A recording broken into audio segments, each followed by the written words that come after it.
On va passer à un autre point qui est le surstock. Le surstock, la rupture de stock ou le surstock. Je me rappelle, il y a déjà près de 1 mois et demi, Monsieur Yapassan, si tu te rappelles, j'ai fait un sondage sur LinkedIn où j'ai demandé aux professionnels de la supply chain quelle serait la situation qui pourrait arranger des professionnels de la supply chain. Et plusieurs ont répondu sur stock. Enfin, entre rupture et sur stock, plusieurs ont répondu sur stock.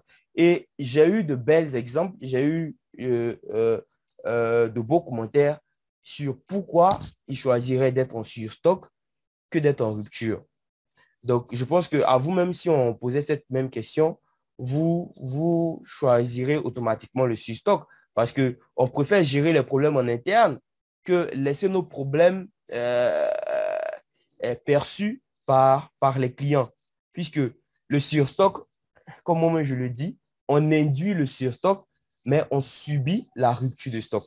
Voilà. Donc, on peut induire le surstock, c'est-à-dire l'entreprise peut décider d'être en surstock parce que, par exemple, comme M. Hassan a l'habitude de faire, il fait une analyse et il sait qu'avec la période de COVID-19, ce n'est pas bon pour lui de ne pas avoir un stock à une quantité pouvant couvrir sa demande sur une certaine période.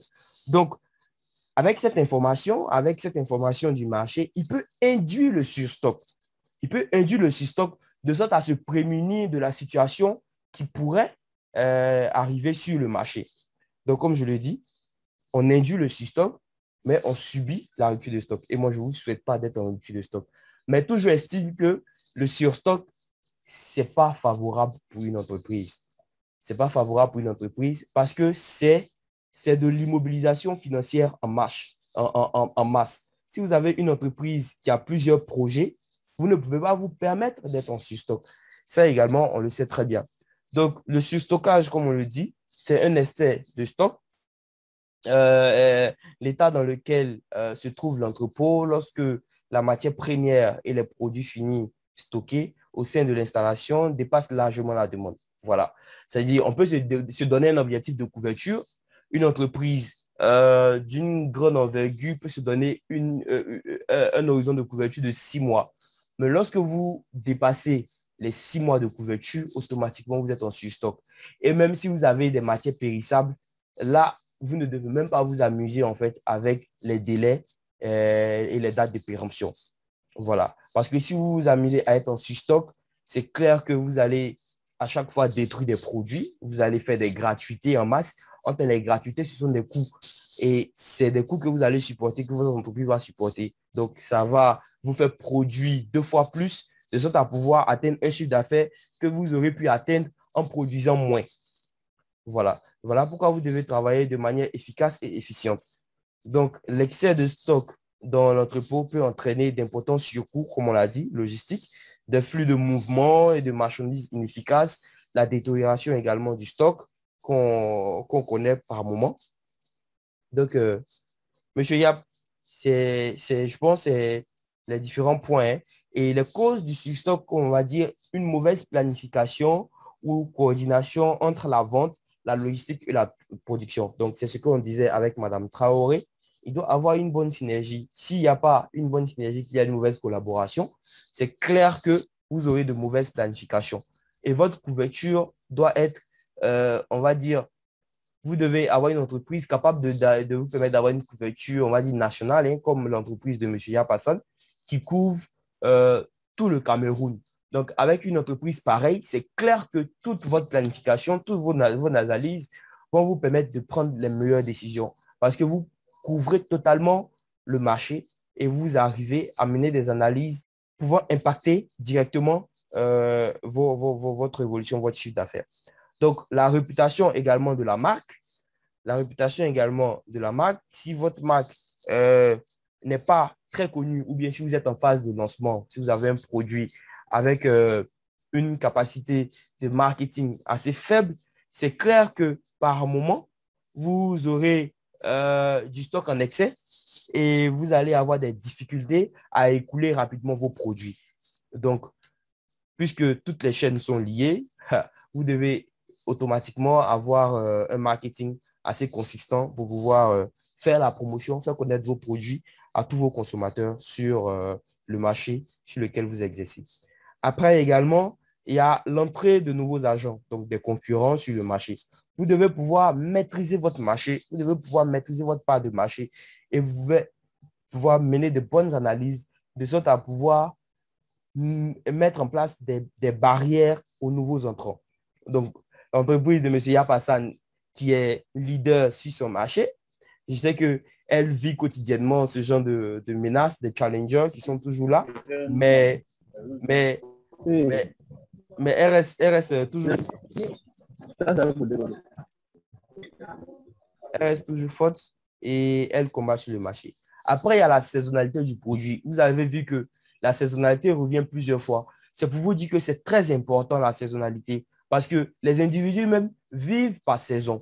On a des différentes phases. On a des phases festives. Actuellement, on est en phase de rentrée scolaire. Donc, c'est clair que pour des entreprises, des librairies, actuellement, on va dire que c'est la phase de pic, en fait, pour les librairies. Donc, une librairie, par exemple, qui ne maîtrise pas sa phase de pic, c'est clair que elle va connaître des ruptures de stock. Elle va connaître des ruptures de stock et son chiffre d'affaires ne pourra pas, voilà, elle ne pourra pas atteindre efficacement son chiffre d'affaires. Et c'est également la même chose pour des entreprises, des boutiques également qui vendent des vêtements et tout. À partir de novembre, décembre, on va rentrer dans la phase festive.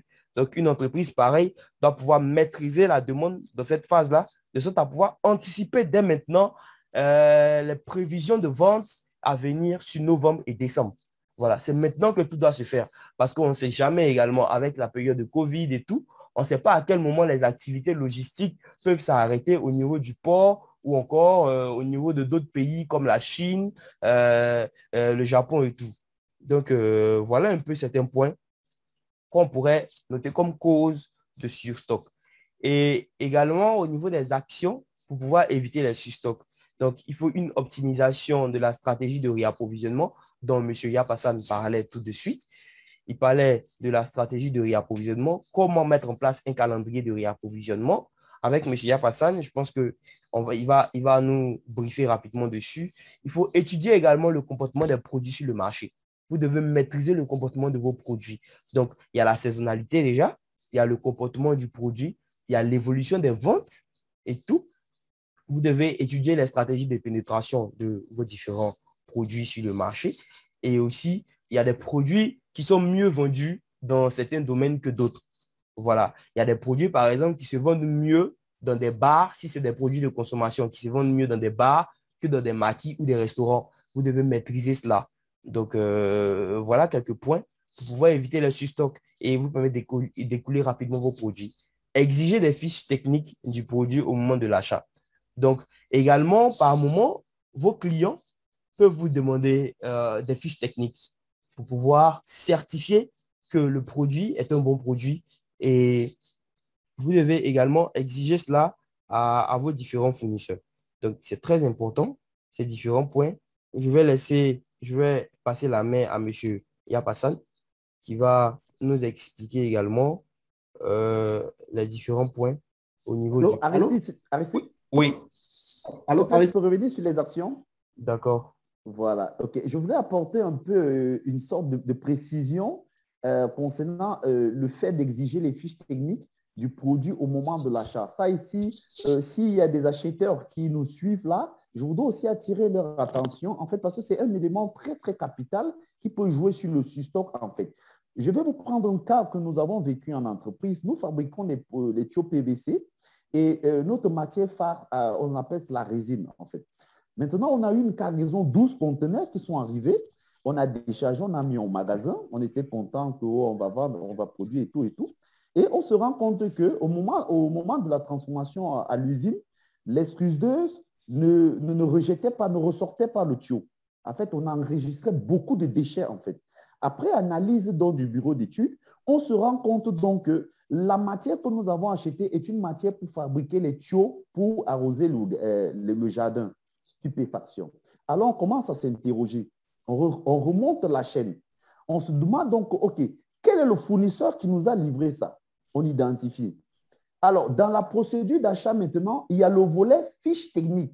Ça veut dire que le fournisseur, avant de faire l'embarquement, ou bien avant de faire la préparation de la commande pour nous expédier ça, il doit nous envoyer une fiche technique que nous analysons et que nous validons que c'est exactement les exigences et références que nous avions commandées.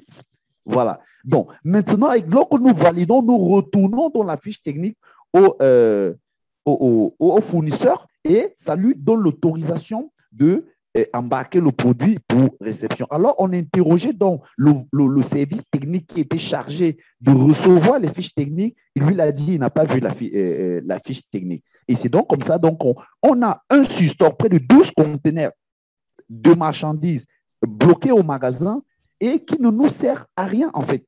Et je ne sais pas si au Cameroun, on n'a pas d'usine qui fabrique les tubes pour arroser les jardins. Donc, vous voyez un peu que ça devient très compliqué. Moi, ça m'occupe le magasin, ça m'occupe les aires de stockage, ça m'empêche la circulation dans le magasin. Alors, il faut donc encore faire un coût de stockage. Ça veut dire que louer un autre entrepôt où on va transférer toute cette matière en attendant une réflexion pour trouver la solution de ce qu'on va en faire. Donc, voilà un peu la précision que je voulais apporter en matière de fiches techniques. Merci bien. Allô? Oui, oui. Alors, Aristide, oui. Je voudrais intervenir au fait sur le surstock. Mm-hmm. Voilà. Et moi, je suis dans une entreprise agricole où on produit le caoutchouc naturel.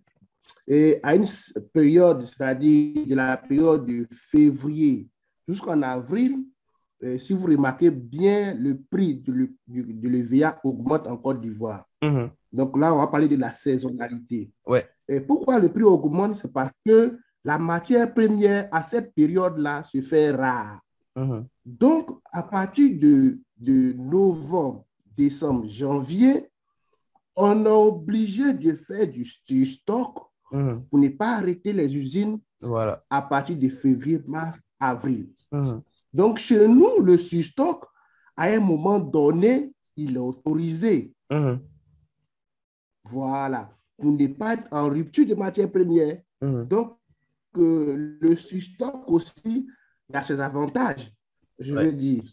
Oui. Lors du sondage, lorsque vous avez lancé sur le sondage, moi, j'ai préféré dire le surstock, mais j'ai mis à une certaine période de l'année. C'est-à-dire, lorsque le pic, ou bien on planifie une rupture, on sait qu'à une période de l'année, on est en rupture sur certaines matières premières. Pas en rupture, mais en baisse sur certaines matières premières. Donc, le surstock, là, nous arrange pour pouvoir passer cette période-là de défoliation. Parce que quand vous remarquez, c'est en Côte d'Ivoire, je suis en Côte d'Ivoire, quand vous remarquez, à partir de février, les arbres de VA commencent à perdre leurs feuilles. Donc, à cette période-là, on ne saigne plus. Voilà. Voilà.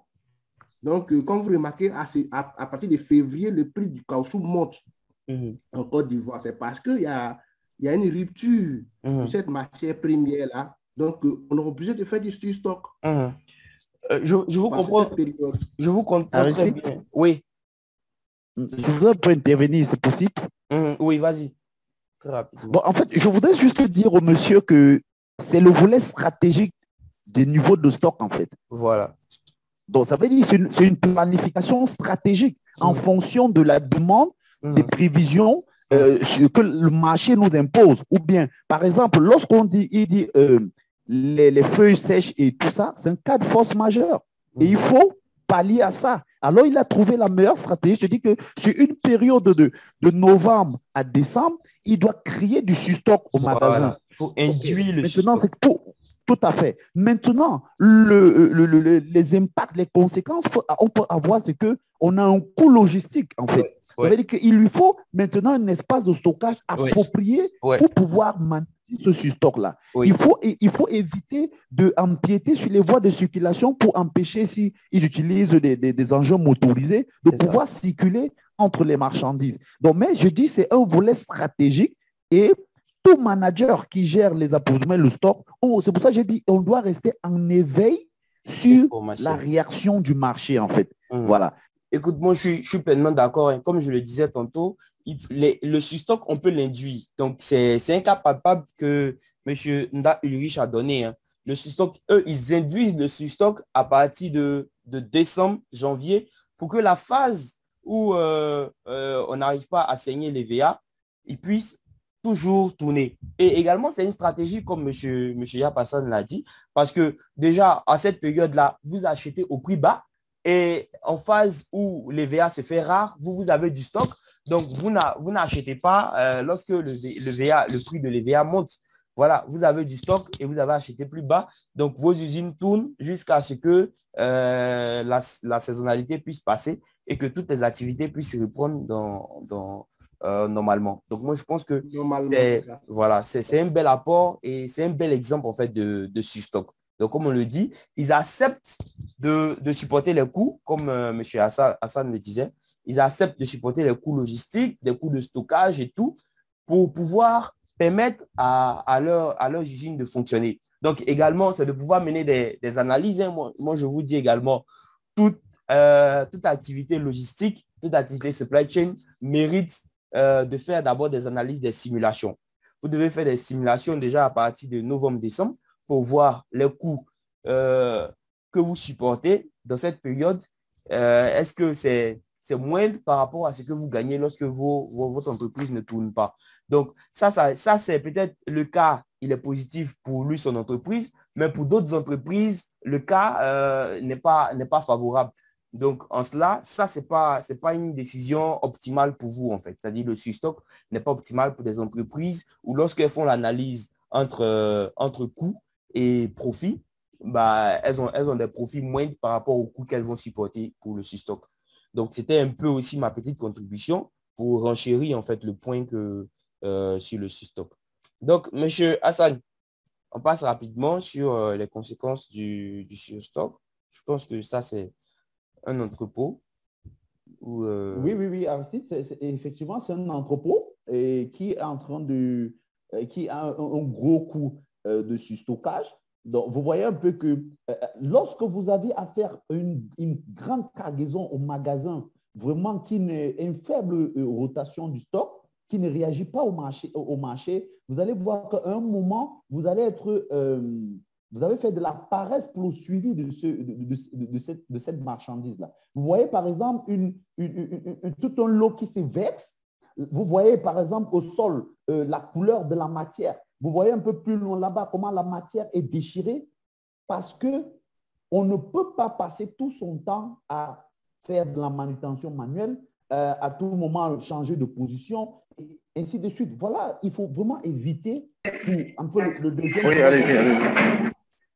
Le deuxième volet dont j'expliquais, Aristide, les entreprises qui n'arrivent pas à maîtriser le surstockage, il faut faire tout pour les éviter, en fait. Consommer le strict minimum. Voilà. Stocker ce qu'il vous faut en fonction de votre planification, en fonction du besoin du marché, stocker uniquement. Maintenant, si vous arrivez dans une situation où, comme le cas que j'ai pris tout à l'heure, il y a une erreur dans l'achat, trouvez un autre espace bien sécurisé, bien aménagé pour conserver le surstockage. Ou soit, vous allez payer le coût de la manutention à chaque fois pour ranger ces produits, pour faire le nettoyage. Si c'est nous avons à faire des produits de péremption, les odeurs, les rats vont se trouver dans votre magasin et ce n'est pas bon.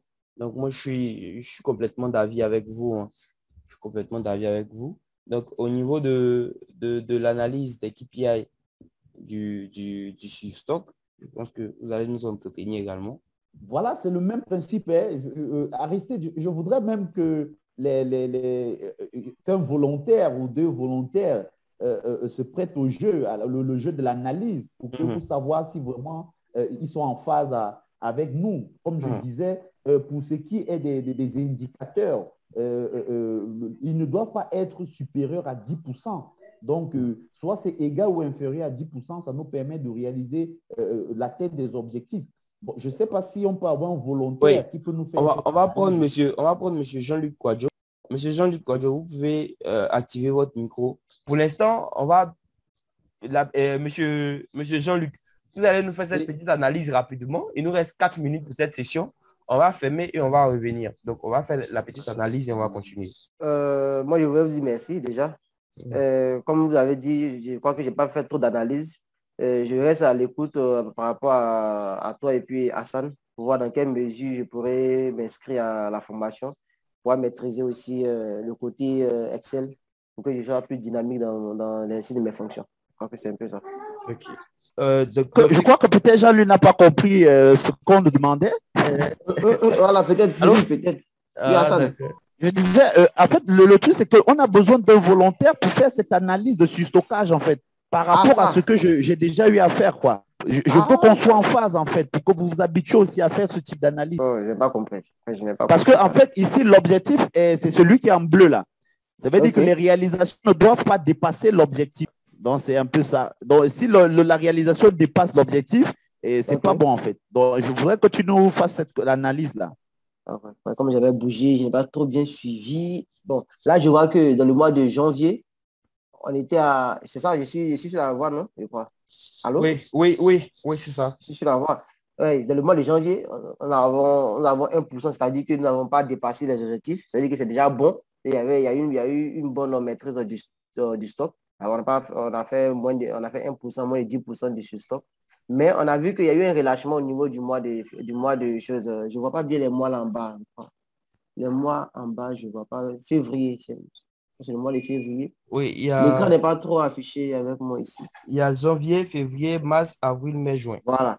Ouais, je crois qu'en février, on a dépassé même le taux de surstock. Ouais, et là maintenant, ça veut dire que là maintenant, il y a des questions qu'on doit se poser. Pourquoi est-ce qu'on a atteint ce taux-là? Maintenant, essayer de trouver les solutions et puis les actions à mener pour pouvoir pallier à ce taux.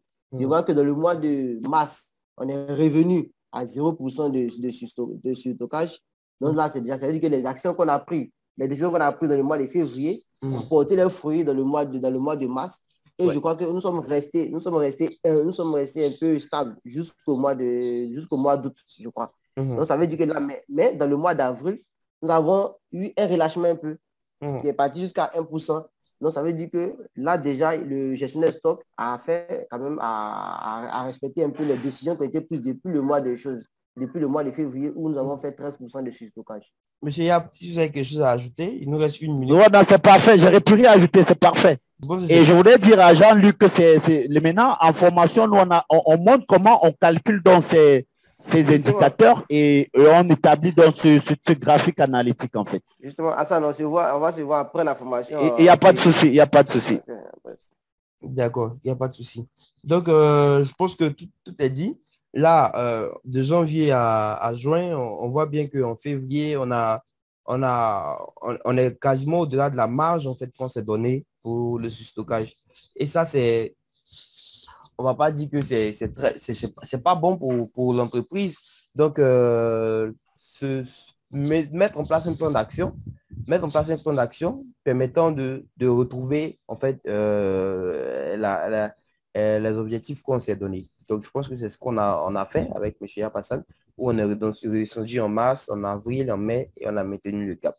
Donc, ce qu'on peut retenir... Aristide, oui. Excuse-moi, avant qu'on ne passe, je voudrais revenir à notre collaborateur qui a parlé de la gestion sur le caoutchouc, je crois, ou l'EVA, un truc comme ça. Voilà, donc ça veut dire que dans son analyse, il va ressortir ce dépassement de l'objectif-ci. Mais un dépassement de l'objectif justifié, en fait, par rapport en prévision à une situation qu'on est en train de surmonter. Voilà, c'est ce que je voulais juste apporter. Voilà, justifié.